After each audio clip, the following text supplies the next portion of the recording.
நம்ம உடம்பே ஒவ்வொரு வினாடியும் செல்லு செத்து செத்து பிழைக்கிறதாங்க வேலை. நான் என்னோட கேள்வி என்னன்னா, இப்போ இங்கே ஒரு நோய் இருக்குன்னா புது செல் வரும்போது நோய் குணமாகணுமா இல்லையா? ஏன் குணமாகலை? பிளட்ல ரத்தத்தில் 4 பொருள் கெட்டு போய் கிடக்கு. கிட்னி தான் water supply and drainage board, TWAD board. அது ஒன்லி வாட்டர் டிபார்ட்மெண்ட்டுங்க. போகிறீங்க, எல்லா பொருளும் எடுக்கிறீங்க, சப்பாத்தி செஞ்சு வச்சுட்டீங்க. எல்லாரும் சாப்பிட்டு நல்லாவே இல்லைங்கிறாங்க. சமையல் ராணி, எல்லா சமையலும் தெரியும். சப்பாத்தி எல்லாம் சாப்பிட்டு துப்புறாங்க. ஏன் தெரியுமா? நான் கெட்டுப்போன கோதுமை மாவை சமையல் ரூமில் வச்சுருக்கேன். கிருமி வருது, இது ஹெல்ப்பர் அனுப்பாமல் உட்காந்துருக்கு. இதுக்கு பேர் என்ன? இவங்க வேற நோய் சொல்லுவாங்க. ஏன்னா என்னை பொறுத்த வரைக்கும் செல்லுக்கு அறிவு கெட்டு போச்சு. ஆட்டோ இம்யூன் டிஸார்டர் ஒரு நோய் இருக்கு. அது என்ன ஆட்டோ இம்யூன் டிஸார்டர்னா? இதில் என்ன புரியுது? கேன்சர் 2 வகையாக பிரிக்கலாம். ஒரு செல்லு புதுப்பிக்கிறது மறந்து போனால் அழுகி போகும், தேவையில்லாமல் புதுப்பிச்சா வீங்கி போகும்.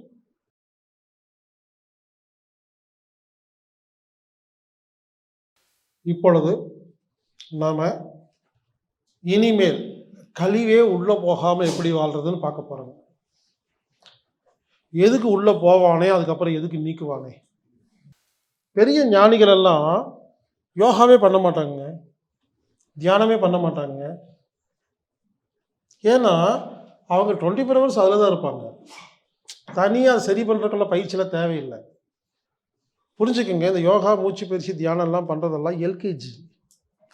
அது பண்ணாமல் இருக்கிறது PhD. அந்த மாதிரி கழிவு நீக்கிறதெல்லாம் LKG. உள்ள கழிவே போகாமல் வாழ்ந்துட்டா நீக்க வேண்டிய அவசியம் இல்லைங்க. அதுக்காக LKG படிக்காமல் PhD பண்ண முடியாது. இப்போ நம்ம ஒரு புதுசாக ஒரு கான்செப்ட் பார்க்க போகிறோங்க. எல்லாரும் நல்லா கவனிங்க. நமது உடம்பு தன்னைத்தானே குணப்படுத்தும் திறமை உடையது. எந்த வியாதி வந்தாலும் மருந்து இல்லாமல், மாத்திரை இல்லாமல் நமது உடம்பு தானாக குணப்படுத்தும் அப்படிங்கிற சப்ஜெக்ட் தான் பார்க்க போகிறோம். பல பேருக்கு சந்தேகம், ஏங்க நம்ம உடம்பு எப்படிங்க நம்ம நோய் குணப்படுத்தும்? சுகர் வந்துருச்சு, அது எப்படி குணப்படுத்தும்?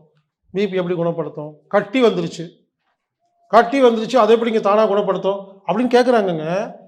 திரும்ப கேட்குறேன், கட்டி எப்படி வந்துச்சு? அது தெரியல. கட்டி வர்றது, உடம்புக்குள்ள ஒரு கட்டி உருவாகிறது உண்மையாக இருந்தால் உள்ளுக்குள்ளேயே கரையும்னு சொன்னால் ஏன் நம்ப மாட்டேங்கிறீங்க? வருங்கிறத மட்டும் நம்புறீங்க, குணமாகனு நம்ப முடியலைங்க. புரிஞ்சுக்கங்க, நமது உடம்பு தன்னைத்தானே எல்லா நோய்களையும் குணப்படுத்தும் சக்தி உடையது. அதை எப்படி புரிஞ்சுக்கிறது முதல்ல பார்க்கலாம். ஒரு அம்மா இருக்கிறாங்க, அவங்க கர்ப்பமாகறாங்க, மாசமாகறாங்க. இட்லி, தோசை, பொங்கல், சப்பாத்தி எல்லாம் சாப்பிட்டு டீ, வடையெல்லாம் குடிச்சிட்டு இருக்கிறாங்க. 10 மாதம் கழிச்சு ஒரு குழந்தை வருது. அந்த குழந்தைக்கு கண்ணு, காது, மூக்கு, கிட்னி, கணையம், இருதயம் எல்லாமே இருக்கா இல்லையா? இங்கே உட்கார்ந்துருக்க நம்ம எல்லாருமே ஏதோ ஒரு அம்மா பெற்றுக்கிட்ட குழந்தை தானே. நம்மெல்லாம் ஒரு அம்மா பெற்றுக்கிட்ட குழந்தை தானே. எங்கள் அம்மா தாங்க என்னை பெற்றிருக்காங்க. அப்போ எங்கள் அம்மாவோட உடம்புக்கு இட்லி, தோசை, பொங்கல், சப்பாத்தி, பூரி, வடை கொடுத்தா கண்ணு, காது, மூக்கோட ஒரு குழந்தைய பெற்று வெளியே தள்ளணும்னு அறிவு இருக்கா இல்லைங்க? யோசிங்க. ஒரு அம்மாவுக்கு 7 குழந்தை, அப்போ என்ன அர்த்தம்? 7 இருதயம், 14 கண்கள், 14 கிட்னி செஞ்சு கொடுத்தாங்களாமா. அதெல்லாம் ஊருக்குள்ளே சுற்றிட்டு இருக்குது. ஒன்று அமெரிக்கா போயிடுச்சு, ஒன்று ஆஸ்திரேலியாவில் இருக்குது, ஒன்று வீட்லேயே உபத்திரம் பண்ணுது, இப்படி ஒவ்வொன்றும் இருக்குதுங்க. 14 கிட்னியை சொந்தமாக செஞ்சு கொடுத்தவங்க இவங்க கிட்னி ஒரு பிரச்சனையாமா, இதுக்கு இன்னொருத்தர் எதுக்கு வரணும்? இதான் கேள்விங்க. 14 கிட்னியே நீங்கள் செஞ்சு கொடுத்துருக்கீங்க, உங்கள் கிட்னி சரி பண்ணாதா உடம்பு? லாஜிக் புரிஞ்சுங்க என்ன சொல்ல வரேன்னு.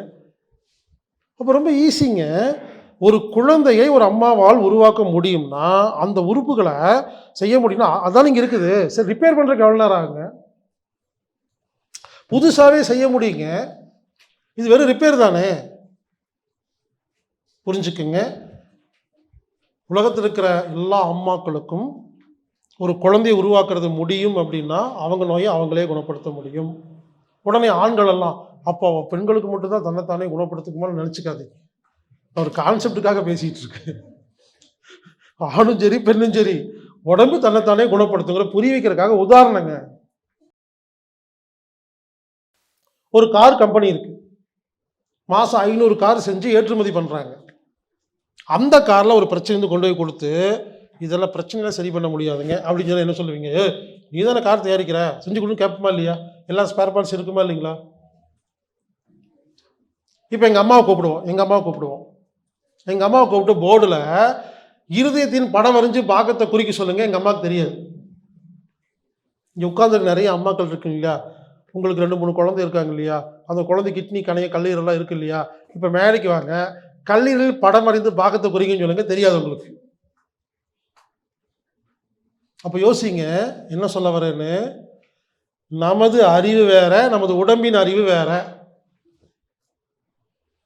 நாம் கற்றுக்கிட்ட அறிவெல்லாம் வேறங்க. நம்ம வச்சுருக்கோம், எனக்கு வந்து கம்ப்யூட்டர் தெரியும், சமையல் தெரியும், கார் ஓட்ட தெரியும், இது வேற. நான் பேசிட்டு இருக்குது உடம்புக்கு அறிவு இருக்குன்னு பேசிட்டு இருக்கேன். எனக்கு அறிவு இருக்குன்னு பேசலைங்க. உடம்புக்கு அறிவு இருக்கு. உடம்புக்கு அறிவு இருக்குங்கிறத புரிஞ்சுக்கிட்டா எனக்கு அறிவு இருக்கு, அவ்வளோதான். எனக்கு என்ன அறிவு இருக்குன்னா, உடம்புக்கு அறிவு இருக்குங்கிறது தெரிஞ்சிருச்சு, அதுதான் எனக்கு அறிவு.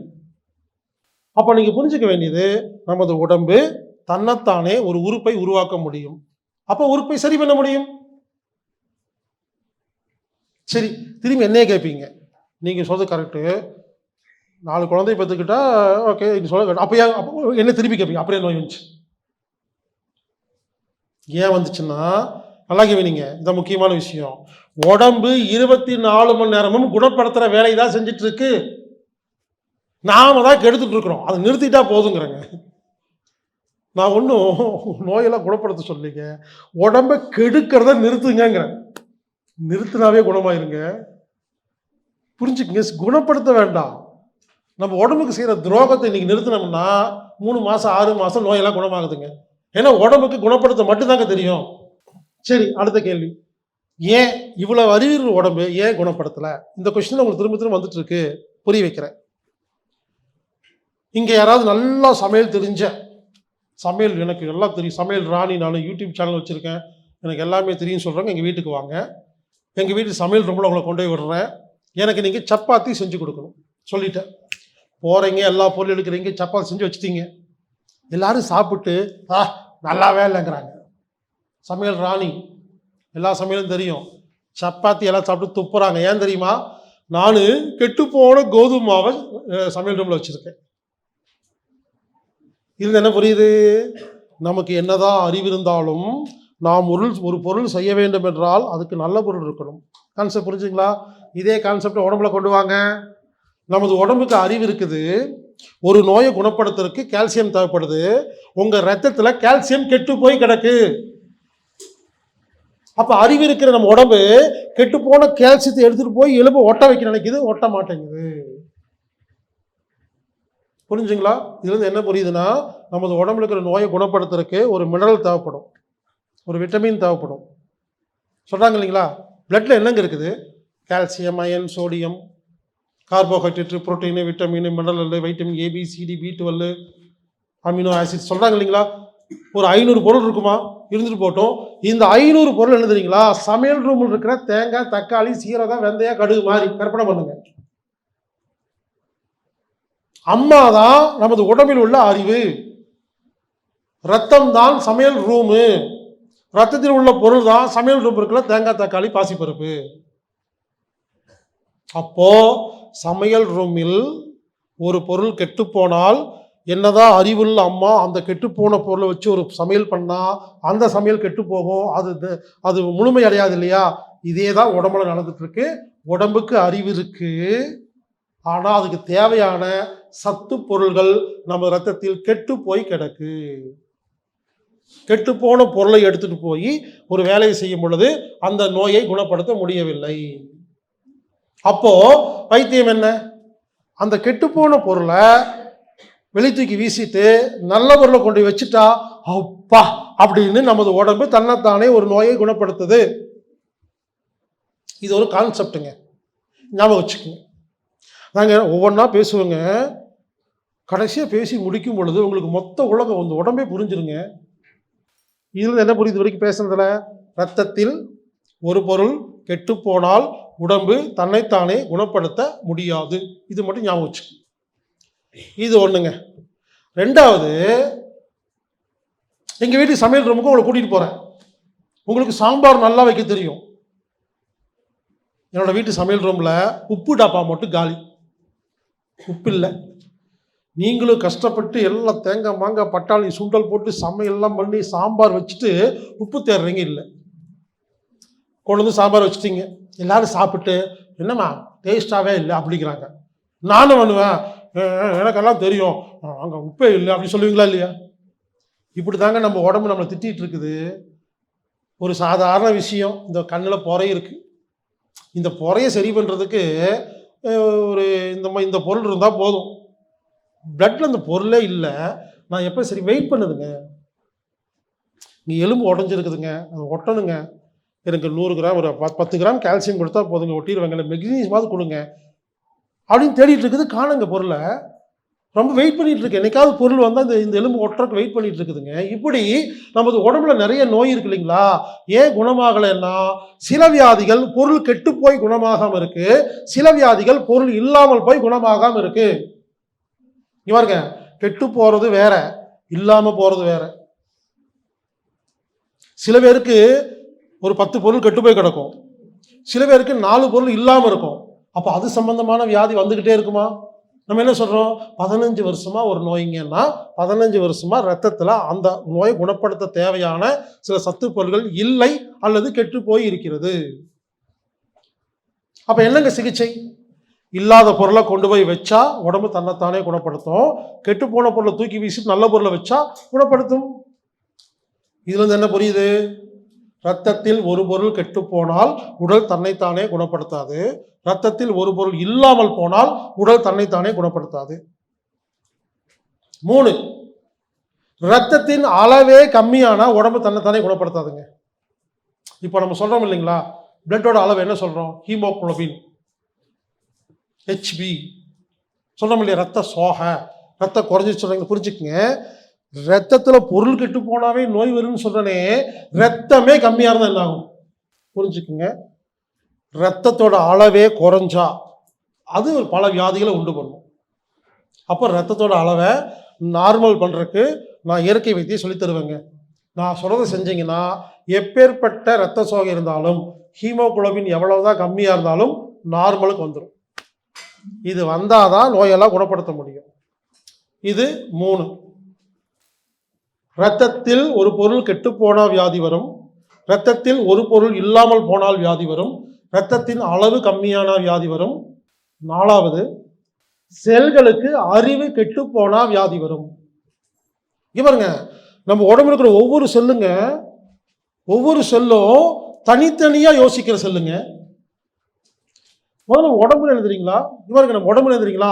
கோடிக்கணக்கான செல்லு கும்பலா நிக்குது. இந்த சயின்ஸ் நிறைய தெரிஞ்சவங்களுக்கு மனுஷனா தெரியாது, கோடிக்கணக்கான செல்லு கும்பலா நிக்குதுன்னு தான் பார்ப்பாங்க. இந்த கெமிஸ்ட்ரி படிச்சவங்க பாருங்க, எதை பார்த்தாலும் CHO2 அப்படின்னு பார்ப்பாங்க. அதே மாதிரி தாங்க புரோட்டீனுக்கும் கார்போஹைட்ரேட்டுக்கும் கார்பன் ஹைட்ரஜன் தான் மாறுதுங்க. அந்த கெமிஸ்ட்ரி படித்தவங்களுக்கு அது வாய்ப்பாடு மாதிரி தெரியாது. ஒரு பொருளை பார்த்து நமக்கு என்ன தோணுது, இது பச்சையாக இருக்கு கருப்பாக இருக்குங்க, அவங்க சீக்கு மேலே 2 போட்டு H போட்டு அப்படிதான் பார்ப்பாங்க. அந்த மாதிரி நாம் எப்படி பார்க்குறோம்னா, இங்கே பார்த்தீங்கன்னா கும்பலாக கோடிக்கணக்கான செல் உட்கார்ந்துருக்கு. இவங்க கோடிக்கணக்கான செல் ஒன்று சேர்ந்தா திசுக்கள், டிஷ்யூஸ். கோடிக்கணக்கான திசுக்கள் ஒன்று சேர்ந்தா ஆர்கன், உறுப்பு, கண்ணு காது மூக்கு கிட்னி கணையம், எல்லா உறுப்பு ஒன்று சேர்ந்து வச்சுங்களேன் மண்டலம். இரத்த ஓட்ட மண்டலம், ஜீரண மண்டலம், இனப்பெருக்க மண்டலம், நரம்பு மண்டலம், சுவாச மண்டலம், மண்டலங்கள்லாம் ஒன்று சேர்ந்தா மனுஷன். ஒன்று சொல்லட்டுங்களா, நம்ம உடம்புல மூக்கு கண்ணு காதுன்னு உறுப்பே இல்லைங்க. சயின்ஸ் பிரகாரம் உறுப்பெல்லாம் கிடையாதுங்க. கோடிக்கணக்கான செல்லு கும்பலா நிக்குது, நடுவில் லட்சக்கணக்கான ரத்த நாளங்கள் ஓடிட்டு இருக்கு. இதான் உடம்புங்க. உங்களுக்கு புரியுற மாதிரி சொல்றேங்க. நீங்க களிமண்ணில் ஒரு மனுஷன் மாதிரி பொம்மை செய்யுங்க, களிமண்ணில் ஒரு மனுஷன் மாதிரி முழு உருவம் செஞ்சு இங்கே வைங்க. நீங்க என்ன சொல்லுவீங்க? அது ஒரு தலைவர்னு வச்சுக்கோங்களேன், அந்த தலைவருடைய சிலை அப்படின்னு சொல்றீங்களா இல்லையா? நான் என்ன சொல்றேன், அது தலைவர் இல்லைங்க, களிமண்ணுங்கிறேன். ரெண்டும் ஒன்று தானே. களிமண்ணை அந்த மாதிரி ஒரு பிடிச்சி வச்சா அது அந்த உருவம் மாதிரி இருக்கா இல்லைங்களா? ஆனால் எல்லாமே களிமண் தானே. ஆனால் என்ன சொல்லலாம், எல்லாமே களிமண்ணுன்னு சொல்லலாம், மூக்கு கண்ணு காதுன்னு சொல்லாமா இல்லைங்களா? பிரித்து பார்க்க முடியுமா இல்லைங்களா? கல்லுங்க, கல்லுல ஒரு சாமி சிலை செஞ்சு வச்சுட்டு சுவாமின்னு சொல்லலாம், கல்லுன்னு சொல்லலாம். இந்த பக்குவம் எப்போ வருதோ அப்போதாங்க ஞானி ஆகிறோம். ஒரு ஞானி புத்த பிக்சு உட்கார்ந்துருக்காரு. ஒருத்தர் அந்த பக்கமாக நடந்து போறாரு. ஒரு மரக்கட்டை கீழே கிடக்கு, உட்கார்ந்துருக்காரு. கேட்குறாரு, இது என்ன அப்படி கேட்குறாரு. இதுவா மரக்கட்டை அப்படிங்கிறாரு. போயிட்டாரு. மதி இந்த பக்கமாக போறாரு. ஒரு உளி வச்சு செதுக்கிட்டு இருக்காரு, புத்தர் மாதிரி செதுக்கிட்டாரு. இவர் தெரியும் இது என்ன கேட்குறாரு, புத்தர் அப்படிங்கிறாரு. சாயந்தரம் அந்த பக்கமாக போறாரு. புத்தரை போட்டு எரிச்சிட்டு இருக்காரு, குளிர் காஞ்சிட்டு இருக்காரு. எனது போட்டு எரிக்கிறேங்கிறாரு, மரக்கட்டையை போட்டு எரிக்கிறேங்கிறாரு. மரக்கட்டை தான் புத்தராக மாறுறாரு, புத்தர் மறுபடியும் மரக்கட்டையாக மாறுறாரு. இது ஒரு கான்செப்டுங்க. இதெல்லாம் சயின்ஸில் இதெல்லாம் இது வந்து மருத்துவத்தில் ரொம்ப எசென்சியலுங்க. அப்போ என்ன சொல்ல வரேன்னா, செல்லு தான் மனுஷன். பாருங்க, நம்ம உடம்பு என்ன தெரியுங்களா? உடம்பு பற்றி புரிஞ்சுக்கிங்க, அப்போ தான் எல்லாமே புரியும். நமது உடம்பு என்பது கோடிக்கணக்கான செல்லு கும்பலாக நிற்கிது, நடு ரத்த நாளங்கள் ஓடிட்டு இருக்கு. நம்ம சாப்பிட்றோம் இல்லைங்களா, சாப்பாடு இட்லி தோசை பொங்கல்னு, அது என்ன ஆகுதுன்னு தெரியுமா? சாப்பாடு இட்லி தோசை பொங்கல் வாயில் ஜீரணமாகுது இல்லைங்களா? வாயில் ஜீரணமாகி வயிற்றுல போய் ஜீரணமாகுது. வயிற்றுல ஜீரணமாகி அது என்னமா மாறுது தெரியுங்களா? கால்சியம், அயன், சோடியம், மெக்னீசியம்னு இந்த சொல்கிறாங்க இல்லைங்களா, இந்த பொருளாக மாறுதுங்க. நம்ம சாப்பிடும்போது இட்லி தோசை பொங்கல்ங்கிறோம், இதுக்கு அதெல்லாம் தெரியாது. இங்கே போனதுக்கப்புறம் கால்சியம், அயன், சோடியம், மெக்னீசியமாக மாறுது. அப்புறம் சிறுகுடலுக்கு போகுது. சிறுகுடலில் வில்லி அப்படின்னு இருக்கும், உணவு உறிஞ்சிகள் தமிழில் பேர். அவர் உறிஞ்சி பிளட்ல கொடுப்பார். ரத்தத்தில் கால்சியம், அயன், சோடியம் சுற்றிட்டு இருக்குதுங்க. ஓகேங்களா? நல்லா கவனிங்க, சுற்றிட்டு இருக்கா. முக்கியமான விஷயங்க, ஒவ்வொரு செல்லையும் ஒரு பந்து மாதிரி கற்பனை பண்ணுங்க. ஒவ்வொரு செல்லும் என்ன பண்ணுமாமா, தனக்கு எப்போ ஒரு பொருள் வேணுமோ கதவை திறந்து பிளட்லேருந்து எடுத்து உள்ளே போட்டுக்குமாமா. ஒரு செல்லுக்கு கால்சியம் வேணும், ஓப்பன் பண்ண டோரை, பிளட்லேருந்து கால்சியம் உள்ளே போட்டுக்கும். அப்போ ரத்தம் என்ன பண்ணுது, எல்லா செல்லுக்கும் ஒரு நிமிஷத்தில் எல்லா செல்லுக்குள்ளேயுமே திரும்பி வரும், அதே இடத்துக்கு வருதுங்க ரத்தம். அப்போ ஒரு செல்லோட வேலை என்ன, தனக்கு ஒரு பொருள் வேணும்னா கதவை திறந்து பிளட்லேருந்து எடுத்து உள்ளே போட்டுக்குது. புரிஞ்சுங்களா? அப்போ ஒரு செல்லு தன்னை குணப்படுத்துறதுக்கு கால்சியம் வேணும், கதவை திறக்குது. கால்சியமே இல்லை, என்ன பண்ணும், குணப்படுத்தாது. கால்சியம் இருக்கு, கெட்டு போய் கிடக்கு. கெட்டு போன கால்சியத்தை எடுத்துட்டு போய் ஒரு ப்ராசஸ் பண்ணுது, ப்ராசஸ் தப்பாக முடியுது. கெட்டு போனால் செல்லு குணப்படுத்தாது, இல்லாமல் போனால் குணப்படுத்த முடியாது. இப்போ உடம்புங்கிறது என்ன, சாப்பிட்ற சாப்பாடு வாயில் ஜீரணமாகி வயிற்றுல ஜீரணமாகி குடலில் ஜீரணமாகி பிளட்டில் கலந்து ரத்தத்தை சுற்றிட்டு இருக்குங்களா? ஒவ்வொரு செல்லுக்கும் உள்ளே போகுதா? நல்லா கவனிங்க. இப்போ உதாரணத்துக்கு சர்க்கரைன்னு வச்சுக்கோங்களேன். சாப்பிட்ற சாப்பாட்டில் சர்க்கரை இருக்குது, ஜீரணமாகுது, பிளட்டில் கலக்குது, அது செல்லுக்குள்ளே போகுதா? செல்லுக்குள்ள என்ன நடக்கும் தெரியுங்களா? எங்க ஒவ்வொரு செல்லையும் ஒரு செல்லை ஜூம் பண்ணி பார்த்தீங்கன்னா அதுக்குள்ள அவ்வளோ பிரம்மாண்டம் இருக்குங்க. ஒவ்வொரு செல்லுக்குள்ளேயும் ஒரு அடுப்பு இருக்குதுங்க. இந்த அடுப்புக்கு பேர் தான் மைட்டோகாண்ட்ரியான்னு சொல்லுவாங்க. ஒவ்வொரு செல்லுக்குள்ளேயும் அடுப்பு இருக்கு, அதுல விறகு இருக்குது, அதுல அந்த அந்த காத்து ஊதி அந்த நெருப்பை கிரியேட் பண்ணுங்க, அடுப்பு மாதிரிங்க. விறகு யாரு தெரியுமா? சர்க்கரை. நமது ஒவ்வொரு செல்லுக்கும் அடுப்பில் சர்க்கரை வச்சாதான் எரியும். நீங்கள் எரியிற இதில் சர்க்கரை போட்டு பாருங்க, சர்க்கரைங்கிறது விறகுங்க. அப்போ ஒரு செல் என்ன பண்ணுது, ரத்தத்திலிருந்து சர்க்கரை எடுத்து அடுப்பில் வச்சு ஆக்சிஜன் எடுத்து அதை உள்ள ஊற்றணும்னா எரியுது. அப்புறம் வெப்பம் உருவாகுது, வெப்பம் வந்தனாகுது, ஒரு சக்தியாக மாறுது. இந்த சக்திக்கு பேர் தான் பிராணன். ஒவ்வொரு செல்லும் ஒவ்வொரு வினாடியும் சர்க்கரை இருந்தாதான் உயிர் வாழும், ஆக்சிஜன் இருந்தாதான் உயிர் வாழும். அப்படிப்பட்ட சர்க்கரை அதிகமான நோயின்னு யாராவது சொன்னா எனக்கு சிரிப்பாக வரும். ரத்தத்தில் சர்க்கரை அதிகமானா வியாதின்னு சொன்னால் எனக்கு சிரிப்பு வருங்க. ஏன்னா ஏங்க நான் கேட்குறேன், உங்கள் வீட்டில் விறகு அதிகமாக எடுத்து வச்சா என்ன பிரச்சனை உங்களுக்கு? எரிக்கிறதுக்கு நல்லா விறகு கிடைக்குமா இல்லையா? இதெல்லாம் பார்ப்போம், இன்னும் டீட்டெயிலாக பார்ப்போம். இப்போ நீங்கள் புரிஞ்சுக்குங்க, ஒரு செல்லோட வேலை என்ன, அது கதவை திறக்குது, வேணுங்கிற பொருளை எடுக்குது, ஒரு வேலையை செய்யுது. நம்ம உடம்புல ஒவ்வொரு செல்லுங்க, நல்லா கவனிங்க, ஷேப் வேற வேற இருக்கும். ஒன்று பந்து மாதிரி இருக்கும், ஒன்று பாம்பு மாதிரி இருக்கும், ஒன்று ஃபுட்பால் மாதிரி இருக்கும், கட்டமாக இருக்கும், வட்டமாக இருக்கும். ஷேப் வேற வேற இருக்கும், நிறம் வேற வேற இருக்கும். இங்கே பாருங்க, இங்கே இருக்கிற செல்லெல்லாம் கொஞ்சம் மாநில நிறமாக இருக்குது, இங்கே பாருங்க கொஞ்சம் கருப்பாக இருக்குது. இப்படி நிறங்கள் மாறி இருக்கும், உருவம் மாறி இருக்கும். ஆனால் நல்லா கவனிங்க, முக்கியமான விஷயம், எல்லா செல்லும், எல்லா செல்லுக்குள்ளேயும் சைட்டோபிளாசம், எல்லா செல்லுக்குள்ளேயும் மைட்டோகாண்ட்ரியா, எல்லா செல்லும் ஒரே மாதிரி தான் இயங்குதுங்க. ப்ராசஸ்லாம் ஒன்று தான். எதுக்கு இதை நான் இவ்வளோ கஷ்டப்பட்டு சொல்கிறேன்னா, ஒரு செல்லை குணப்படுத்த தெரிந்தால் இதே தான் எல்லா செல்களுக்கும். இதான் சொல்ல வரேங்க. கண்ணில் உள்ள செல்களை குணப்படுத்துறதுக்கு தனியாக கிட்ட டெக்னிக் இல்லைங்க. ஒரு செல்லை குணப்படுத்துறதுக்கு நான் கற்றுக் கொடுப்பேங்க. இதை நீங்கள் பண்ணீங்கன்னா மொத்த பாடி குணமாகும். தனித்தனி வியாதிக்கு தனித்தனி வைத்தியம் இல்லைன்னு சொல்ல வரேங்க. அப்போ சாப்பிட்ற சாப்பாடு பிளட்ல கலக்குது இல்லையா, அதே மாதிரி மூச்சு காற்று இழுக்கிறோமா, இது என்ன ஆகுது தெரியுங்களா? காற்று மூக்கு இழுத்து லங்ஸ் கொடுக்குது. நுரையீரல் காற்றுல இருக்கிற ஹைட்ரஜன், நைட்ரஜன், ஆக்சிஜன் எடுத்து பிளட்ல கலக்குது. இப்போ அது எங்கே போகுது? அதுவும் ரத்தத்தை தான் போகுது. ரத்தம் என்ன பண்ணுது? எடுத்து சுற்றிட்டு இருக்கு. அப்போ ஒவ்வொரு செல்லுக்கும் ஒவ்வொரு வினாடியும் ஆக்சிஜன் வேணுமா? ஏங்க நமக்கெல்லாம் தப்பு தப்பாக சொல்லி கொடுத்துருக்காங்கங்க. செல்லுக்கு ஆக்சிஜன் தான் முக்கியம் இல்லைங்க, செல்லுக்கு நைட்ரஜன் தான் முக்கியம், ஹைட்ரஜன் முக்கியம், எல்லாமே தேவைப்படும். பிஹெச் வேல்யூன்னு சொல்கிறோம் இல்லைங்களா? பிஹெச் வேல்யூங்கிறது ஆக்சிஜனை மையப்படுத்தினதா ஹைட்ரஜன் மையப்படுத்தினதா? பர்சன்டேஜ் ஆஃப் ஹைட்ரஜன் தானே சொல்கிறாங்க. உண்மையிலுங்க நமக்கு தேவையானது ஹைட்ரஜன் தான் அதிகமாக தேவை, அதாவது ரொம்ப முக்கியங்க. ஆக்சிஜனை மாதிரி ஹைட்ரஜன் தேவை, நைட்ரஜன் தேவைங்க. இதை பற்றிலாம் பேசவே மாட்டேங்கிறாங்க. அப்படியே நம்மளை அப்படியே வேற எங்கேயோ கூட்டிகிட்டு போயிட்டாங்க, வெறும் ஆக்சிஜன் ஆக்சிஜன் பேசி. புரிஞ்சுக்கங்க, காற்றுல ஆக்சிஜன் மட்டும் எடுக்கல, ஆக்சிஜன், ஹைட்ரஜன், நைட்ரஜன், ஹீலியம் எல்லாத்தையும் எடுக்குதுங்க. ஒவ்வொன்றுக்கு ஒரு பர்சன்டேஜ் எடுத்து பிளட்ல கலக்குது. எல்லா செல்லுக்கும் காற்று வேணுங்க. அப்போ ஆக்சிஜன் ஒரு செல்லுக்குள்ளே போகுது, அது எரியுது, கார்பன் டை ஆக்சைடாக மாறுது. அது என்ன பண்ணுது? செல் என்ன பண்ணுது? தூக்கி குப்பையில் போட்டுருது. குப்பைங்கிறது எங்க? பிளட்டு. பாருங்க, ரத்தத்துல இருந்து சர்க்கரை எடுக்குது, எரிஞ்ச உடனே என்ன ஆகுது? அது கறிக்கட்டையாக மாறிடுது, தூக்கி பிளட்ல கொட்டிடுது. ஆக்சிஜன் எடுக்குது, கறிக்கட்டையாக மாறுது, கார்பன் டை ஆக்சைடு குப்பையில் கூட. அப்போ ரத்தத்தில் என்ன இருக்கும்? நல்ல பொருளும் இருக்கும், கெட்ட பொருளும் இருக்கும். புரிஞ்சு, செல்லுக்குள்ள போக வேண்டிய நல்ல பொருளும் இருக்கும், செல்லுன்னு வந்த கெட்ட பொருளும் இருக்கும். நல்ல பொருள் எல்லாம் செல்லை நோக்கி போய் கொண்டிருக்கும், கெட்ட பொருள் எல்லாம் இப்போ சாப்பாடு மூலியமா கிடைக்கிற கெட்ட பொருள் எல்லாம் குடல் நோக்கி போயிட்டு இருக்கும். காத்து மூலியமா கிடைச்ச கெட்ட பொருள் லங்ஸ் நோக்கி வந்துட்டு இருக்கும். அப்போ நான் மூச்சு காத்து இழுக்கிறேங்க, நல்ல காத்து உள்ள போகுது.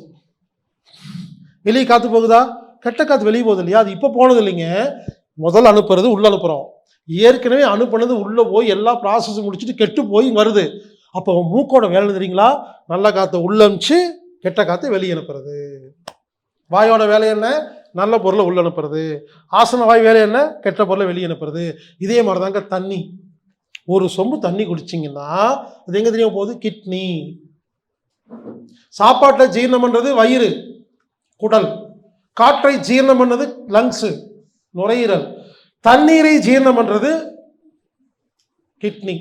கிட்னி தான் water supply and drainage board, TWAD board. அது ஒன்லி வாட்டர் டிபார்ட்மெண்ட்டுங்க. எழுதி பண்ணு கிட்னி. நீங்கள் என்ன தண்ணி குடித்தாலும் சரி, புரிஞ்சுக்க, எந்த தண்ணி குடித்தாலும் சரி, அது கிட்னி தான் கஷ்டப்பட்டு சுத்தம் பண்ணி கெட்டதை எல்லாம் மூத்திரமாக அனுப்பும், நல்லதை எல்லாம் ரத்தத்துக்கு அனுப்பும். அப்போ ஒவ்வொரு சொல்லுக்கும் தண்ணி தேவைப்படுது. பிளட்லேருந்து தண்ணி எடுக்குது, தண்ணி கெட்டு போகுது, பிளட்டுக்கு வருது, மீண்டும் மூத்திர பைக்கு வருது, யூரினா வெளியே போகுது. அப்போ நம்ம போகிற யூரின் என்ன தெரியுங்களா? எங்க நம்ம போகிற யூரின் இருக்கு இல்லைங்களா, எல்லா முடி, கண்ணு, காது, மூக்கு எல்லா செல்லுக்குள்ளேயும் போய் வெளியே வந்த கழிவு நீர். நம்ம போகிற மலம் இருக்கு இல்லைங்களா, எல்லா செல்லுக்குள்ளேயும் போயிட்டு வந்த அதாவது திடக்கழிவோட நீக்கம். மூக்கு வழியா காத்து வெளியே போகுது இல்லையா, எல்லா செல்லும் சுவாசிச்சு விட்ட காத்து. ஏங்க இது பேசிக்குங்க. இது புரிஞ்சாவே உங்களுக்கு ஒரு கான்செப்ட் புரியும். தனித்தனி வியாதிகளுக்கு தனித்தனி வைத்தியம் இல்லை. இதான் சொல்ல வர்றேன் நான். யாராவது என்னைக்காவது மூச்சு காத்து இழுக்கும் பொழுது இடது மூட்டுக்கு, இது காதுக்கு, கொஞ்ச நேரம் இரு, தர உனக்கு. இந்த வச்சுக்கோ, வலது காது. ஓகே, இது நகத்துக்கு அப்படி இழுத்துருக்குமா? மூச்சு காற்று உள்ள போய் வெளிவரும் பொழுது மொத்த செல்லுக்கு தானே இழுக்குது வருது. பைத்தியம் மட்டும் தனியாக பண்ணுறீங்க. என்னைக்காவது சாப்பிடும்போது இட்லி எடுத்துட்டு ஒரு இட்லி வயிற்றுக்கு, ஒரு இட்லி கிட்னிக்கு, ஒரு இட்லிக்கு மூடிக்கு அப்படின்னு தனித்தனியாக சாப்பிட்ருக்குமா? யோசிங்க. தண்ணி குடிக்கும்போது ஒரு டம்ளர் தண்ணி எடுத்துட்டு கொஞ்சம் கொஞ்சமாக குடிச்சு இது அதுக்கு போ இதுக்கு போன்னு சொல்லியிருக்கிறோமா? என்னமோ லாஜிக்காக புரியுது இல்லைங்களா? உடம்புக்கு கொடுக்கும்போது மட்டும் மொத்தமாக கொடுக்குறேங்க, நோய் வரும்போது எப்படிங்க தனியாக சரி பண்ணுறது? எனக்கு புரியலங்கிறேங்க. எனக்கு இதெல்லாம் புரிஞ்சனால இவங்க சொல்லும்போது எனக்கு ஏற்றுக்க முடியலங்கிறேங்க. புரிஞ்சுங்களா? நான் என்ன சொல்ல வரேன்னா, எல்லா செல்லையும் மொத்தமாக குணப்படுத்துறதுக்கு தான் எங்கிட்ட ஐடியா இருக்கே தவிர தனித்தனி உறுப்புக்குன்னு எங்கிட்ட ஐடியா இல்லை. ஏன்னா அப்படி குணப்படுத்த முடியாது. இன்னும் சிம்பிளா புரிய வைக்கிறேங்க. உங்க வீட்டு சமையல் ரூம்ல சர்க்கரை கெட்டு போச்சுங்க. சர்க்கரை கெட்டு போச்சு. தேங்காய் சட்னி வச்சுட்டீங்க, அது நல்லா இருக்குமா இருக்காதா? நல்லா இருக்கும், ஏன்னா அதுக்கு சர்க்கரை தேவையில்லை. பாயாசம் வச்சுட்டீங்க, இது கெட்டு போயிருக்குமா? என்ன புரியுது? சமையல் ரூம்ல எந்த பொருள் கெட்டு போகுதோ, அந்த பொருள் எந்த சமையலுக்கு பயன்படுதோ அந்த சமையல் உருப்படாதா? இது அப்படியே உடம்பு கொண்டு வாங்க. நமது ரத்தத்தில் எந்த பொருள் கெட்டு போயிருக்கோ அந்த பொருள் எந்தெந்த உறுப்புக்கெல்லாம் தேவைப்படுதோ அந்த உறுப்புல மட்டும்தான் வியாதி வரும். இன்னொரு உறுப்பு நல்லா இருக்கும். இவங்க என்ன சொல்றாங்க? இந்த உறுப்பு கெட்டு போச்சுங்கிறாங்க. நான் இந்த உறுப்பு கெட்டு போகல, இந்த உறுப்புக்கு தேவையான பொருள் கெட்டு போச்சுன்னு சொல்றேன். இதாங்க வித்தியாசம். சிம்பிள் ஐடியாங்க. இன்னும் டீப்பா சொன்ன உங்களுக்கு ஆச்சரியமா இருக்குங்க. ஒரு டெய்லர், அவங்க காலுக்கு மட்டுமே வேலை கொடுத்துட்டு இருக்காங்க. அப்போ ஒரு பொருள் கெட்டு போச்சு, இந்த காலில் நோய் வந்துருச்சு. இன்னொருத்தர் அவர் கைக்கு மட்டும் வேலை கொடுக்குற ஒரு டைப்பிஸ்ட், கை கெட்டு போச்சு. ஆனால் என்ன பொருள் ரெண்டுக்குமே ஒரே பொருள் கெட்டு போச்சுன்னு தாங்க காரணம். நீங்கள் கையில் காலில்னு சொல்லி எனக்கு தெரியாதுங்கிறங்க. அப்போ புரிஞ்சுங்களா? நீங்கள் ஒவ்வொரு நோய் பேர் சொல்கிறீங்க இல்லையா? எது சொன்னாலும் வெயிட் பண்ணுங்க, வெயிட் பண்ணுங்க, ஒரு 2 நாள் வெயிட் பண்ணுங்க. நான் பேசணும் ஏன் சொல்கிறேன்னா, உங்களுக்கு எந்த வியாதி இருந்தால் கவலை இல்லைங்க. நான் சொல்கிற டெக்னிக்கை ஃபாலோ பண்ணால் யாருக்கு எது இருந்தாலும் குணமாகுதுங்க. ஏன்னா மொத்தமாக தான் குணமாகுது, தனித்தனியாக குணப்படுத்த முடியாது.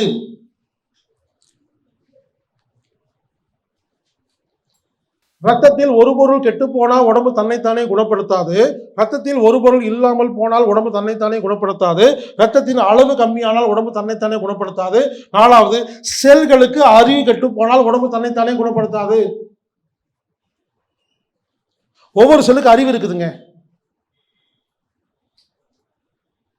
நான் கேட்குறேன், நைட்டு சப்பாத்தி சாப்பிட்டுட்டு நம்ம படுத்து தூங்கிடுறோமா இல்லையா? யாராவது எந்திரிச்சு உட்காந்துட்டு சப்பாத்தி சாப்பிட்டு ஹைட்ரோக்ளோரிக் ஆசிட் சொல்ற, ஆமாம் க்ளீன் பண்ண, ஓகே நீ முடிஞ்சது, நீ சிறுபுடர் கணப்பு, வில்லிஸ் வா, நீ உரி, எதுவுமே சொன்னது இல்லைங்க. இது ஆட்டோமேட்டிக் சிஸ்டங்க, அதுக்கு அறிவு இருக்குங்க. இப்போ சொல்லுங்க, ஒவ்வொரு செல்லுக்கு அறிவு இருக்கா? இப்போ அறிவு கெட்டு போச்சு, ஒரு செல்லுக்கு அறிவு கெட்டு போச்சு, என்னாகும்? தப்பாக வேலை செய்யுமா? தப்பாக வேலை செஞ்சா வியாதி. நோய் வரக்கு காரணம் சொல்றேங்க. பொருள் கெட்டு போனா, பொருள் இல்லாமல் போனா, ரத்த அளவு. 4வது, செல்களுக்கு அறிவு கெட்டு போனா. இப்போ சொல்லுங்க, இம்யூன் பவர் பார்த்தோமா இல்லையா? Helper, killer, suppressor, memory. அப்போ செல்களுக்கு அறிவு இருந்தால் தானே கரெக்டாக பண்ணும். இப்போ செல்லுக்கெல்லாம் அறிவு கெட்டு போச்சு. கிருமி வருது, இது ஹெல்பர் அனுப்பாமல் உட்காந்துருக்கு. இதுக்கு பேர் என்ன? இவங்க வேற நோய் சொல்லுவாங்க. ஏன்னா என்னை பொறுத்த வரைக்கும் செல்லுக்கு அறிவு கெட்டு போச்சு. ஆட்டோ இம்யூன் டிசார்டர்னு சொல்லுவாங்க. ஆட்டோ இம்யூன் டிசார்டர் ஒரு நோய் இருக்கு. அது என்ன ஆட்டோ இம்யூன் டிசார்டர்னா?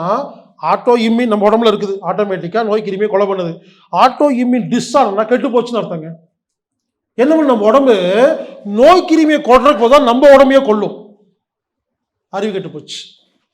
நம்ம வீட்டில் மென்டலாக பாதிக்கப்பட்ட ஒருத்தர் என்ன பண்ணுவார்? அவர் என்ன பண்ணுறாரு அவருக்கே தெரியாமல் இருந்தால் நம்மளே கத்திறது குத்துவார் இல்லையா? சாப்பாடு போட்டு வளர்த்திட்டு இருப்போம், அவருக்கு மென்டல், கத்தி நம்மளே குத்த வருவார். திடீர் கண்ணாடி பாட்டில் உடச்சி விட்டுருவார், திடீர்னு மொட்டை மாலை கீழே குதிப்பார். அவர் ஏங்க அப்படி பண்ணுறாரு? அவருக்கு அறிவு கெட்டு போச்சுங்க, சொல்கிறோமா இல்லையா? என்ன சொல்லுவோம்? பத்திரமா பார்த்துக்கணும் சொல்கிறோமா இல்லையா? இதே மாதிரி எனக்கு செல்லுக்கு அறிவு கெட்டு போயிருங்க, அது தப்பாக பண்ணுங்க. செல்களுக்கு அறிவு கெட்டு போனால் பல வியாதிகள் உடம்பில் வரும். அப்போ அறிவை கொடுத்தால் குணமாகும். எய்ட்ஸ் அப்படி என்ன தெரியுங்களா? AIDS,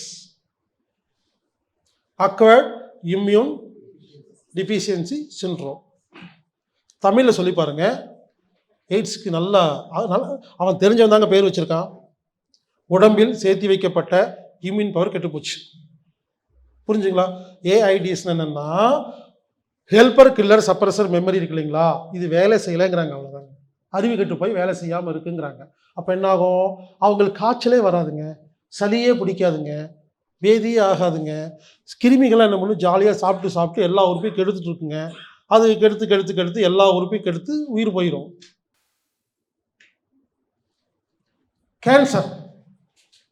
கேன்சரில் நிறைய வகை இருக்குன்னு பார்த்தோம் இல்லைங்களா? முதல் வகை என்ன? பல வருடமாக கழிவு தேங்கினால் கேன்சர் கட்டி. இப்போ புதுசாக சில கேன்சர் சொல்கிறேங்க. செல்லுக்கு அறிவு கெட்டு போனால் கேன்சர் வரும். புரியுற மாதிரி சொல்கிறேங்க. நம்ம உடம்பு இருக்கு இல்லைங்களா, இங்கே பாருங்க, நம்ம உடம்பு போன வருஷம் இருந்த உடம்பே இல்லைங்க. நம்ம குடல் இருக்கு இல்லையா, குடல் இன்டெஸ்டைன் சொல்கிறாங்க இல்லைங்களா, தெரியுமா? 36 மணி நேரத்தில் எல்லா செல்லும் செத்து புதுசாக மாறிடுங்க. இப்போ என் உடம்புல குடல் இருக்கு இல்லையா, போன வாரம் இருந்த குடல் இல்லைங்க. ரத்தத்தின் சிவப்பணுக்கள் இருக்கு இல்லைங்களா, RBC 120 days தான் உயிர் வாழும், அப்புறம் செத்து புதுசாக மாறிடும்.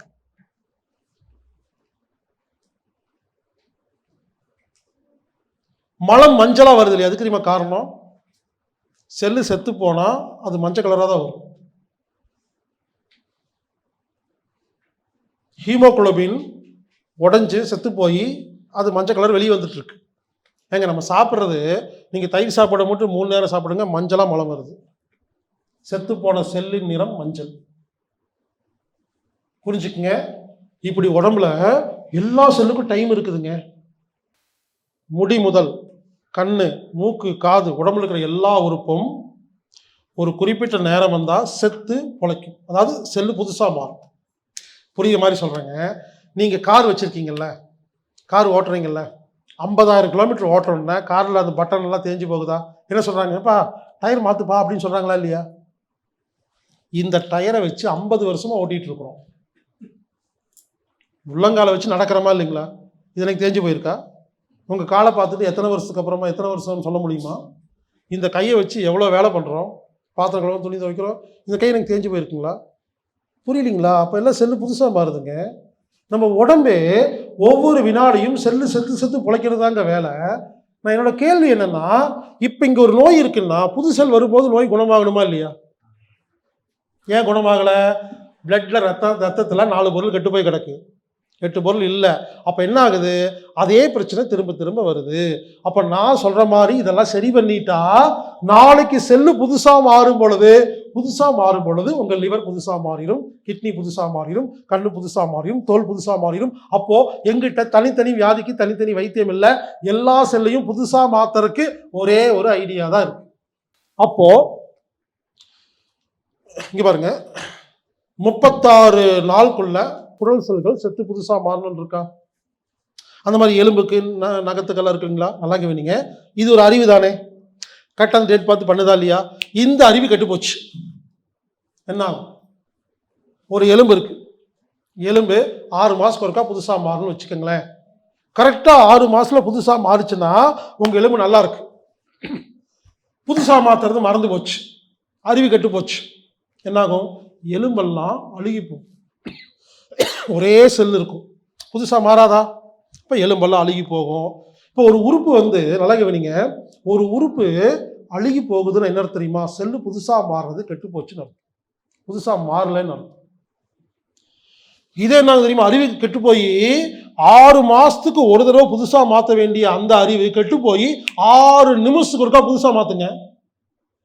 அறிவு கெட்டு போயிருங்க, கடன்னு செல்லு பெருசாக. அப்போ என்ன, இந்த வீங்கிட்டே வரும். சில பேருக்கு பாருங்க, காலில் ஒரு எலும்பு அப்படியே வீங்கிட்டே வரும். இந்த சில கேன்சர் பேஷண்ட்டுக்கு தலை வீங்கிட்டே போகும், எலும்பு பெருசாகுங்க. ஏன் தெரியுங்களா? அந்த இடத்துல சரியான நாளில் மாத்திரைக்கு பொதுவாக தப்பா அதிக செல் உருவாக்குது. இதில் என்ன புரியுது? கேன்சர் 2 வகையாக பிரிக்கலாம். ஒரு செல்லு புதுப்பிக்கிறது மறந்து போனால் அழுகி போகும், தேவையில்லாமல் புதுப்பிச்சா வீங்கி போகும். இப்போ 3 கேன்சர். கழிவுகள் தேங்கினா ஒரு கேன்சர், ஒரு செல்லு ஒழுங்காக புதுப்பிக்கலைன்னா அழுகி போய் கேன்சர் வரும், அதிகமாக புதுப்பிச்சா வீங்கி போய் கேன்சர் வருங்க. இதுக்கெல்லாம் என்ன காரணம்? AIDS, auto immune disorder, SLA, SLE, நிறைய பேர் வச்சுருக்காங்கங்க. இது எல்லா பேருக்கும் நான் வச்ச பேர் செல்களுக்கு அறிவு கெட்டு போச்சு. இரத்தத்தில் ஒரு பொருள் கெட்டு போனால் நமது உடம்பு தன்னைத்தானே குணப்படுத்தாது, அதை சரி பண்ணிட்டா குணமாகும். இரத்தத்தில் ஒரு பொருள் இல்லாமல் போனால் குணப்படுத்த முடியாது, அதை வச்சுட்டா குணமாகும். இரத்தத்தின் அளவு குறைஞ்சா குணப்படுத்தாது, அளவை சரி பண்ணிட்டா குணமாகும். செல்களுக்கு அறிவு கெட்டு போனால் குணப்படுத்தாது, அந்த அறிவு கொடுக்கறது எப்படிங்கிறத பார்க்க போறோம். கடைசியாக மனம் கெட்டு போனால் உடம்பு குணமாகாது. மனம் கெட்டு போற காரணம் புத்தி. கூகுளில் உட்காந்து படிச்சு பார்த்துறது, இதற்கு மருந்தே இல்லை, குணப்படுத்தவே முடியாது, எல்லாமே நெகட்டிவாக தான் பேசி, ஆகாது, நடக்காது, முடியாது, அப்படிதான் எழுதி வச்சிருப்பாங்க. அப்படியே ஏதாவது குணப்படுத்த முடியும் யாராவது சொன்னா இது சயின்டிபிக்கா இது வரைக்கும் நிரூபிக்கப்படவே இல்லைன்றாங்க. நான் ஏன் உங்களுக்கு நிரூபிக்கணும்? புரிஞ்சுக்குங்க. மனசு கெட்டு போனால் நோய் குணமாகாதுங்க. அதனால நான் என்ன பண்ண போறேன்? மனசை எப்படி ஒழுங்கா வச்சுக்கிறது சொல்லித்தர போறேங்க. மனசை கெட்டு போனா நோய் வருங்கிறதுக்கு ஒரே ஒரு உதாரணம் சொல்றேங்க. ஒரு அம்மா யோகா தியானம் எல்லாம் பண்ணி ஆர்கானிக்கா சாப்பிட்டு ஆரோக்கியமா இருக்கிறாங்க. அவங்க சமையல் பண்ணிட்டு இருக்காங்க. நீங்க போறீங்க, வாழ்க வளமுடன் வாங்க அப்படிங்கிறாங்க. நீங்க போயிட்டு அப்படியே கண்ணில் தண்ணியோட நிற்கிறீங்க. என்னப்பா என்னாச்சுன்னு கேட்குறாங்க. அம்மா மன்னிச்சிருங்கம்மா, உங்கள் ஒரே ஒரு பொண்ணு நடு ரோட்டில் லாரியில் அடிபட்டு செத்துட்டாங்கம்மான்னு சொல்லி பாருங்க. எக்ஸாம்பிள் சொல்கிறேன். அந்த அதிர்ச்சியில் அவங்க அப்பயே செத்துருவாங்கங்க. இந்த மாதிரி கதையெல்லாம் கேட்டிருக்குமா இல்லைங்களா? அப்போ என்னோட கேள்வி என்னென்னா, ஆரோக்கியமாக ஒருத்தங்க உடனே 5 மினிட்ஸ் எப்படிங்க சாக முடியும்? மனம் கெட்டு போனால் உயிர் போயிருங்க. ஒரு உதாரணம். இப்படி தாங்க நம்ம மனசு எப்படி தெரியுமா இருக்குது? யாருக்குமே நிம்மதி இல்லைங்க, அமைதி இல்லைங்க, சந்தோஷம் இல்லைங்க. டென்ஷன், கோபம், பயம், கவலை, கடுப்பு, வஞ்சம், வேதனை, சர்க்கொலை வரலாமா, கொலை வரலாமா, இப்படி இருக்குது. இப்படிலாம் இருந்தாலும் நோயெல்லாம் குணப்படுத்த முடியாது. அப்போ அதுக்கும் ஹாப்பியாக வாழ்றது எப்படின்னு சொல்லித்தர போகிறோம். அதுவும் இம்பார்ட்டன்ட்டுங்க. எல்லாம் ஒழுங்காக தான் வச்சுருக்கீங்க, ஆனால் நிம்மதி இல்லை, நோயெல்லாம் குணமாகாதுங்க. இதுல என்ன புரியுது? உடம்புல வர எல்லா வியாதிக்கும் காரணம் 6 காரணம். ரத்தத்தில் ஒரு பொருள் கெட்டு போனா, ரத்தத்தில் ஒரு பொருள் இல்லாம போனா, ரத்தத்தின் அளவு கம்மியானா, மனம் கெட்டு போனா, செல்களுக்கு அறிவு கெட்டு போனா, மற்றும் கழிவு நீக்கம். இந்த 6ஐயும் எப்படி சரி பண்றதுங்கிறத நாம இன்னும் டீட்டெயிலா பார்க்க போகிறோம்.